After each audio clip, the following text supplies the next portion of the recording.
Hey guys, welcome to my channel. I'm Jess. I wanted to make a really fast video today. I have to go to work, but if you do enjoy my channel, guys, I'm almost at 5,000 subs, so I would super appreciate it if you subscribed, because it would be really cool to hit my target of 5,000 subs, and I am doing a giveaway really soon. Now, I work up to a price increase. Louis Vuitton has had like a massive price increase, which I guess it doesn't surprise me.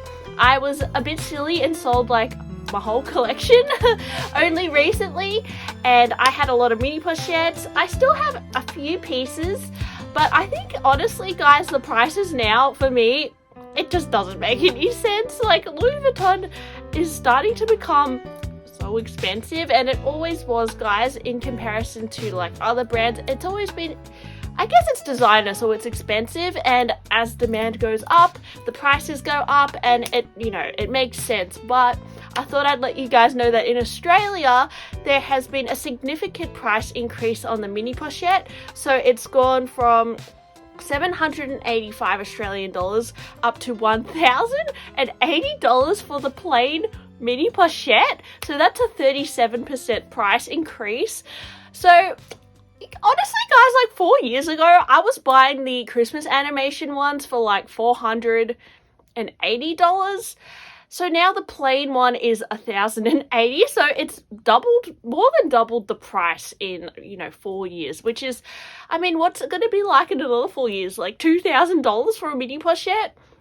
And honestly, guys, like the pieces that I bought recently, like I bought a lot of Christmas animation items. I bought from the last year's Christmas animation, I got the Paris and the Japan, so the Japan pochette and the Hollywood one. I also got a China pochette for Lisi, and the quality on those were okay, but honestly, comparing it to older mini pochettes that I felt in the past, and yeah, just some of the finishes, like on my pochette for Lisi, the front flap was like starting to curl up. I also was not in love with the thin hardware on it. It was just didn't have much substance to it, the hardware.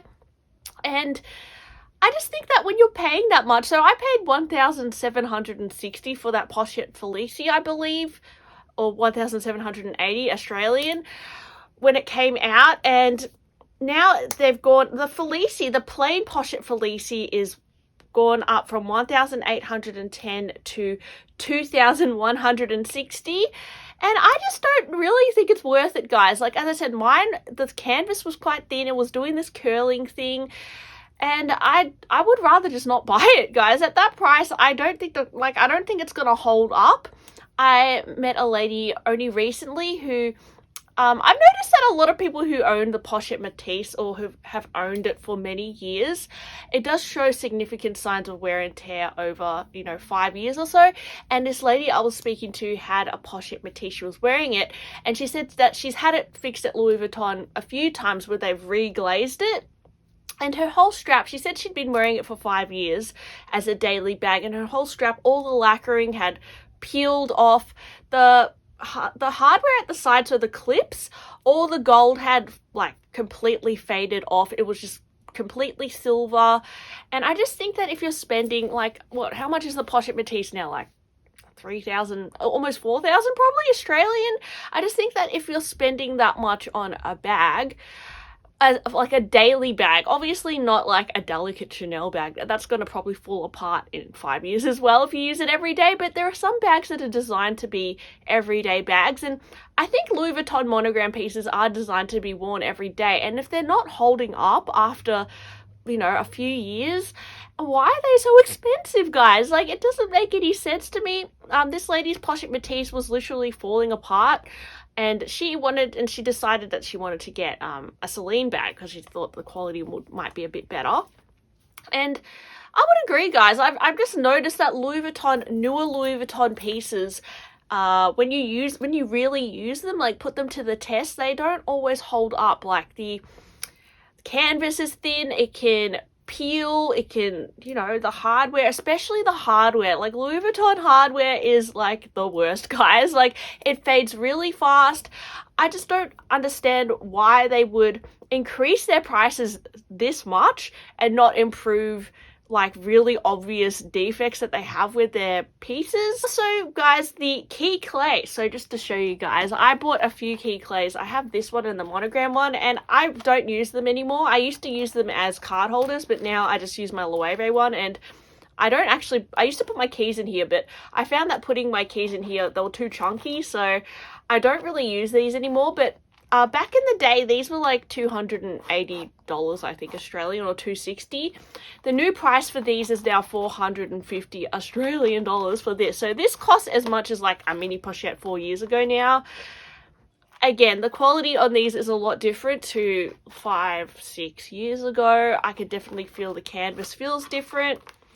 The hardware does eventually chip. My other one, my monogram one, some of the stitches have started to come undone as well. That's probably from me overstuffing it, but I don't think this is worth $450, guys. Like, let me know. I know Louis Vuitton can price their things this high because it is so popular, and there's something so, like, satisfying about the canvas, like holding it, touching it. It is a really substantial canvas. A lot of the newer pieces as well, the canvas tends to be a lot like thinner and a little bit softer, which I think probably can be good and bad. It doesn't feel as like substantial as some of the really thick canvas they used to do, but it probably is less prone to cracking as well. But I don't know, as I said, guys, even some newer Louis Vuitton pieces I've noticed do not hold up after a few years if you really put them to the test and use them.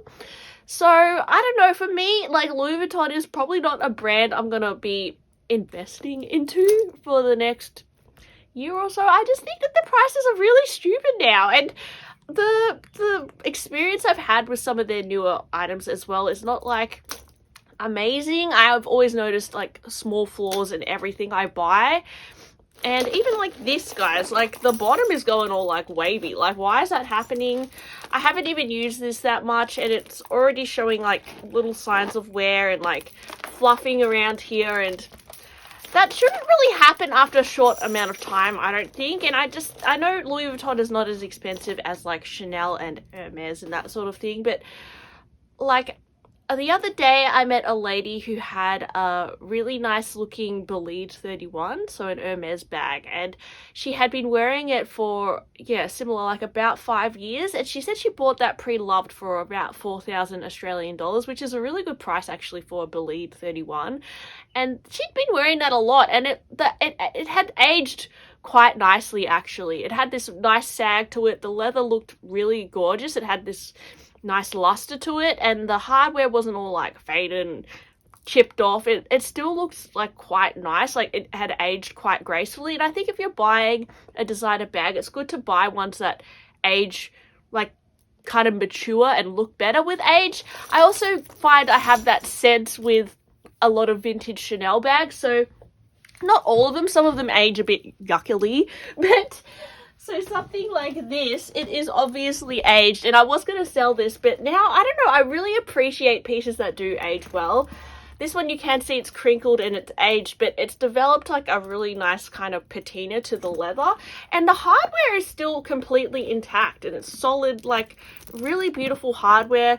If this, like the newer Louis Vuitton bags, like this is from 1997, I'm going to assume that in like, you know, 10-20 years a Louis Vuitton bag is not going to age as nicely, and I have seen it myself. Like Louis Vuitton bags, they don't have this nice look to them. They actually get really tired really fast, especially with the vachetta just getting all gross, and that's just how I feel, guys. So I know a lot of people are obsessed with Louis Vuitton, and I have definitely gone through a Louis Vuitton obsession, and I get it, but I think in the long term, when you're spending that much money, it's not really worth it. They don't hold up. So I think Louis Vuitton, they need to like improve their products before they start doing these like 37% price increases. Like, it's just, I mean, they kind of definitely outprice themselves. Same with Chanel. I don't think the quality is how it used to be. Hermes, I don't know. Hermes is just so expensive, so they have to have good quality, but yeah. Anyway, guys, what do you think about this latest price increase? Would love to know, and thanks for watching my video, guys, and I'll see you next time. Bye!